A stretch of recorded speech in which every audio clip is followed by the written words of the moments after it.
Have you ever wondered why some people seem strangely calm when you're falling apart? Why your pain doesn't always earn you care, but sometimes curiosity, silence, or even a slight smile? This isn't just in your head. There's a harsh truth most won't admit out loud. Your suffering isn't always met with compassion. Sometimes, it's met with quiet pleasure. And the people who enjoy it the most are often the ones closest to you. In 2025, where emotional awareness is trending and empathy is a social currency, this truth feels even more uncomfortable. You post something vulnerable, expecting understanding, but instead, some people scroll slower, watch longer, even message you with concern that feels a little too rehearsed.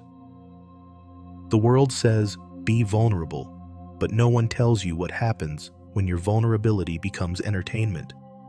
No one prepares you for how pain, especially as a man, can be turned into social capital, a private thrill, or worse, a weapon. Schopenhauer didn't sugarcoat the human condition. He believed most people are moved not by love or principle, but by a deep, selfish will, the need to feel powerful, relevant, or superior. And your emotional pain? That's the perfect opportunity for them to feel all three. They won't say it out loud, but part of them enjoys seeing you stumble, especially if you've been strong for too long. This isn't about hate. It's about how power plays out silently in relationships, how some take your pain as proof of their importance, and how what feels like connection is sometimes quiet domination. If you've ever felt emptier after opening up, if you've ever sensed that your tears gave someone else a strange sense of peace, then you already know the truth.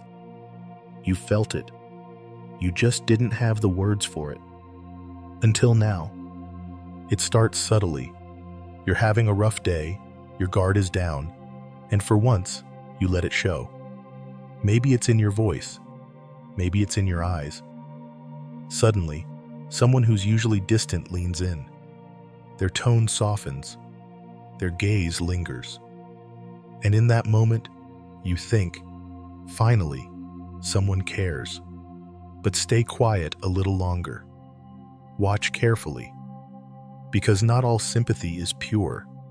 Some of it wears a mask, a well-rehearsed script, a performance built around your suffering. This isn't about malice. It's about the strange way people feel alive in the presence of someone else's pain. They feel useful, important, superior.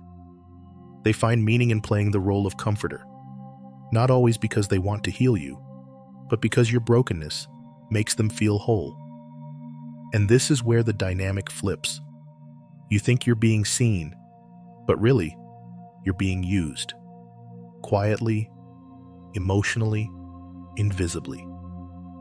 We live in a time where emotional openness is encouraged, but rarely protected. Vulnerability is praised publicly and twisted privately. Many will listen to your pain not because they want to carry it with you, but because it puts them at the center of your world. Your suffering pulls them into relevance. Your openness makes them feel needed. And once that happens, you're no longer two equals. You're a character in their narrative. This is what Schopenhauer saw long before anyone called it emotional manipulation. He understood that people aren't driven by noble ideals. They're driven by the will to feel significant. And what better moment to feel significant than when someone else is weak? The harsh truth is that your pain isn't sacred to everyone. To some, it's a mirror. To others, it's fuel. And to a few, it's pleasure, hidden, dressed up as care. If you want to understand why some people seem drawn to your lowest moments, you have to stop looking at what they say and start looking at what they feed off. Words lie. Energy doesn't. And when someone appears during your emotional collapse, not to lift you, but to linger, what they're really attracted to isn't your pain. It's the power they feel when you're no longer in yours. Schopenhauer didn't believe people were guided by reason or even morality. He believed they were moved by something deeper, what he called the will. A blind, restless force beneath everything we do. It's not interested in truth. It wants one thing: control, dominance. And this will hides under smiles, comfort, and concern. It doesn't need to overpower you physically. It just needs to see you doubt yourself. Because the moment you second-guess your strength, you become accessible. They don't crave your destruction. They crave the imbalance. The moment where you, the steady one, the calm one, the rational one, begins to unravel. It shifts the dynamic. It makes them feel bigger without growing at all. This is the secret desire beneath many relationships. Not love, not connection, but the hunger to feel significant through another's instability. It's why some people only show up when you're broken and disappear once you heal. You think you're opening up. They think they're winning something, not consciously, but energetically. Because when the will to power kicks in, logic goes out the window. What matters isn't what's right, it's who's winning. And if your suffering puts someone else at the center of the story, don't be surprised when they start rooting for your downfall. Quietly, sweetly, with a smile. Not because they hate you, because they need you off balance to feel whole. There's a kind of cruelty that never raises its voice. It doesn't scream, insult, or threaten. It smiles. It comforts. It watches. And it feeds on your quiet unraveling. This is emotional sadism. Not the dramatic kind, but the kind that hides behind soft tones and polite concern. The kind that doesn't need to cause your pain, only witness it. Because witnessing it is enough to feel power. You'll notice it in people who seem strangely energized when you're drained. Their eyes light up when you open up about how lost you feel. They don't interrupt. They don't offer solutions. They just sit there, locked in, taking it in like it's fuel. And it is, because your pain puts them in control, not through action, but through emotional hierarchy. You become exposed. They stay composed. And that imbalance is addicting. Schopenhauer understood this darkness well. He believed that suffering wasn't just a condition of life. It was often recycled, passed around, exploited. Not always out of malice, but because humans crave significance more than harmony. And what better way to feel significant than to sit above someone who's unraveling? You talk. They nod. But they never really help. Because helping you would mean giving up the very thing that keeps them feeling superior. This is why some people always seem to come alive when you're falling apart. Why certain individuals stay close only when you're weak. Your vulnerability becomes their stage. Your breakdown becomes their moment to feel needed, relevant, powerful. It's not sadism in the obvious sense. It's quieter, more polite, but just as real. And the longer you ignore it, the more you'll confuse manipulation for care and bondage for love. Because not all comfort is kindness. Sometimes it's just dominance dressed as empathy. There's a strange moment that happens when you're struggling, when you finally open up and someone's face shifts. Not with sorrow, but with a subtle sense of purpose. Like they've just stepped into a role they've been waiting for. You think you're sharing to feel lighter, but in their eyes, something else is happening. Your suffering is becoming their validation. Your breakdown gives them identity. When you're in pain and someone rushes to support you, it can look like love. But sometimes, it's self-importance wearing the mask of care. You're no longer a person. They've made you into a project. And if you start getting better, if you no longer need them, the energy changes. They pull back. They get distant. Because what they needed wasn't you healed. They needed you hurting. That's when they felt most necessary. That's when they felt most alive. Schopenhauer believed the human will is insatiable. It craves significance, even more than peace. And when someone doesn't know how to feel valuable on their own, They'll seek value through someone else's chaos. Your suffering becomes their opportunity to feel irreplaceable. It's why some people show up strong when you're weak, but vanish the moment you regain your balance. You weren't being loved. You were being used to fill a void. The danger is, you start depending on it. You associate pain with attention, crisis with connection. And slowly, you forget what real care feels like. You settle for emotional dependency disguised as support. But validation that only exists when you're broken is not love. It's control. And the people who truly care, they don't need you to suffer just to feel needed. They want your peace, even if it makes them invisible. The rest, they only love you when you bleed. Some people don't care about your pain. They care about how they look while responding to it. You'll know them by the way they listen, not to understand, but to be seen as the one who understands. Every word of yours becomes their moment. Every tear you shed becomes a scene they play the hero in. This isn't empathy, it's theater, and your suffering is the script. You speak, and they nod with perfectly timed sighs. They say all the right things, but nothing lands. It's rehearsed, hollow, and you leave the conversation somehow more exhausted than before. Because it wasn't about you, it was about their image. The performance of compassion, the currency of appearing kind. And in a world obsessed with optics, nothing feeds the ego like being the good one in someone else's struggle. Schopenhauer warned about the illusions we create to maintain a sense of identity. He believed most people are actors playing roles that mask their true intentions. And when it comes to your pain, many play the role of comforter not to help you, but to feel morally superior.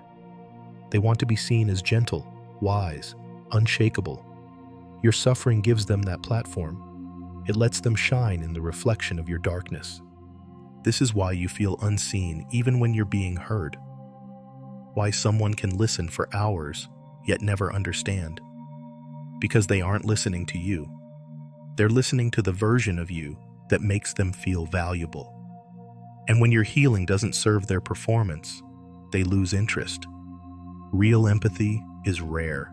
It's quiet, unnoticed. It doesn't need applause. But most people aren't here to witness your pain. They're here to direct it, just long enough to win the spotlight and call it love. Some people don't want to fix you. They want to compare themselves to you. The lower you sink, the more put together they feel. Your anxiety makes them feel grounded. Your confusion makes them feel wise. Your heartbreak becomes proof of their emotional strength. Not because they are better, but because standing next to your collapse lets them believe they are. Schopenhauer believed that people see the world not as it is, but as a reflection of their inner state. And when someone is full of doubt, insecurity, or unresolved shame, they seek out mirrors. Emotional mirrors. People who are visibly struggling so they don't have to face their own silent war. If you've ever noticed how someone only gets close when you're falling apart, but disappears when you're stable, that's the mirror breaking. You no longer reflect their comfort. You confront their weakness. There are women and men who find a strange satisfaction in standing above your pain, not to hurt you, but to feel clean in comparison. They aren't proud of this. They don't even recognize it most of the time. But it drives their choices. They surround themselves with broken things, because being the most functional one in the room helps them forget what they've buried inside. Your chaos gives them clarity. Your scars make them feel untouched. This is why healing changes everything. Not just for you, but for how people relate to you. When you stop playing the role of the wounded one, you stop giving others an emotional advantage, and the ones who needed that edge will start to pull away. Not because you hurt them, but because you stopped making them feel better about themselves. Your strength stopped serving their illusion, and that illusion was all they really loved. There are people who don't want peace. They want intensity. They want the highs and lows, the breakdowns, the silent treatments, the late-night confessions. Not because they care, but because it gives them something to feel, something to watch, something to control. They're not addicted to love. They're addicted to your emotional chaos, and they will keep poking until you bleed, just to keep the show going. Schopenhauer believed that life was suffering, and that most people, deep down, crave distraction more than truth. And for some, that distraction comes in the form of human drama. Not movies, not stories, but real people unraveling in front of them. Your pain becomes their personal soap opera. Your instability becomes their entertainment. Not in an obvious, cruel way, but in a quiet, sick cycle they don't even recognize. They say they want stability, but the moment you give them calm, they become restless. They start pushing buttons, creating tension, because they don't know who they are without emotional noise. If you've ever wondered why some people provoke you when everything is going well, this is why. Peace threatens them. Stillness feels like death to someone who only feels alive in conflict. So they start small. A passive-aggressive comment, a sudden distance, a withdrawal of affection. They'll never admit it, but what they're really doing is pressing play. Starting the episode, your emotional reactions become their fix. And the moment you stop giving it to them, the moment you stop responding, stop explaining, stop performing, they lose interest. Because now, there's no fire to dance around, no story to control. You ended the show. And for someone addicted to drama, there's nothing more terrifying than silence. Not because it's empty, but because it forces them to feel what they've been running from all along. The moment you expose a wound, someone is calculating how to use it. Not with malice, not always with intent, but with instinct. Emotional instinct. People don't need to be cruel to be controlling. All they need is access.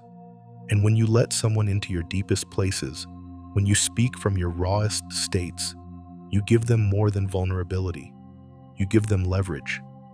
Schopenhauer believed that in every relationship, there's a power dynamic, and often it's invisible until it's threatened. You think you're building trust. You think that by opening up, you're creating intimacy.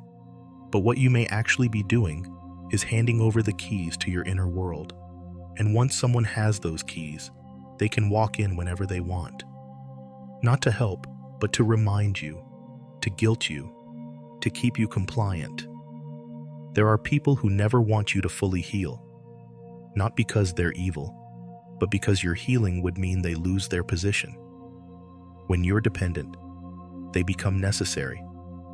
They become the one you call, the one you lean on. And that role, even if unspoken, becomes addictive. If you stop needing them, they stop mattering. So they don't sabotage you directly. They just delay your growth. Subtle suggestions, doubts, reminders of how much you've needed them before. You'll feel it when you try to pull away. The tension, the sudden distance, the guilt trips disguised as concern. That's not love. That's fear. Fear of losing control over someone who made them feel important by staying wounded. The truth is, some people love the broken version of you because it gave their life structure. But once you no longer bleed, they no longer have a reason to stay. Because your wholeness makes their control useless, and they know it. When a man breaks down, the room gets quiet, but not out of empathy. It's a different kind of silence. One filled with judgment, discomfort, and hidden superiority. You're told to be vulnerable, to open up, to feel. But the second you do, you notice it. The energy shifts. You're no longer strong. You're unstable. You're no longer grounded. You're needy. And for many women, consciously or not, that moment becomes a test they weren't expecting to grade. Masculine pain doesn't trigger nurturing anymore. It triggers distance, suspicion, even contempt. Not because you've done something wrong, but because your vulnerability disrupts a role they've mentally placed you in. You're supposed to be the anchor, not the wave. You're expected to absorb chaos, not show your own. And when you don't play that part, the illusion collapses, and with it, their comfort. You become less attractive, less valuable, less useful. Schopenhauer saw human nature as deeply self-serving, and modern relationships have absorbed that truth in ways we rarely admit. Your strength is loved, your silence is praised, but your weakness? It's only accepted when it's short-lived, controlled, and easy to fix. If it lingers, it becomes inconvenient. And instead of care, you receive coldness, distance, or worse, mockery behind closed doors. The same tears that would bring comfort if they fell from her eyes are seen as weakness when they come from yours. And this is the punishment of masculinity. You're allowed to suffer, but not too much. Allowed to feel, but not too openly. Because the moment your pain becomes real, raw, human, it threatens the entire image. And some people would rather step back than see the full truth of what you carry. They'd rather use your strength than hold your weight. Healing isn't just peace, it's power. And the moment you start rising from what broke you, the atmosphere changes. Not everyone cheers, not everyone claps, because healing doesn't just free you, it disrupts the dynamic others depended on. The version of you that doubted, apologized, and over-explained, that version made other people feel comfortable. It made them feel needed. It made them feel in control. But the healed you, you're harder to access, harder to guilt, harder to use. And for some, that makes you a threat. Schopenhauer saw self-awareness as a threat to societal illusions. And when you heal, you shatter the emotional contracts that were never spoken but always enforced. The one where you play the fragile one, the dependent one, the emotionally available emergency contact. But now that you've pulled your energy back, you're not reacting like you used to. You're not flinching at silence. You're not explaining yourself to be understood. You're just existing with calm, clarity, and boundaries. And to someone who fed off your chaos, that looks like arrogance. People don't miss the old you. They miss what the old you gave them. Attention, power, reassurance, control. And now that you've reclaimed your center, they can't orbit around you like they used to. You've become stable, and that stability exposes their instability. You've become quiet, and that silence reflects their noise. You've become whole, and that wholeness makes their manipulation useless. This is why some people start resenting your healing. They'll say you've changed, that you're cold, distant, selfish. But what they really mean is, you're no longer easy to exploit. And they're right. You've become dangerous. Not because you hurt people, but because you finally stopped letting them hurt you. And nothing threatens control like someone who no longer needs approval. There comes a moment where you realize the pain wasn't the worst part. It was what people did with it. The way they stared, not to help, but to study. The way they leaned in, not out of concern, but curiosity. Like they were watching something fall that they never built, and secretly enjoyed that it wasn't them. And when you rose, when you rebuilt yourself piece by piece, they didn't celebrate. They looked away, because now the show was over. And without your suffering, they had no story left to hide behind. People will say they want you strong, but strength without dependency threatens them. They'll say they want truth, but truth without flattery offends them. And they'll say they want love, but only if that love keeps them emotionally superior. The moment you shift, when you stop being a source of drama, or guilt, or emotional release, they withdraw. Not because you harmed them, but because your evolution forced them to meet themselves. And some would rather lose you than face their own reflection. Schopenhauer once wrote that compassion without sincerity is manipulation. And now you understand. Half the care you received wasn't for your healing, it was to keep you in a role that served their ego, their story, their identity. But you stepped out of it. You stopped performing. You became someone who no longer needed saving. And now, all that's left is silence. Not emptiness, freedom. But in that freedom, you start to see what most people were really after. They never loved the full you. They only loved the part that made them feel better about themselves. So now you have to ask, if my healing made you leave, what were you ever here for?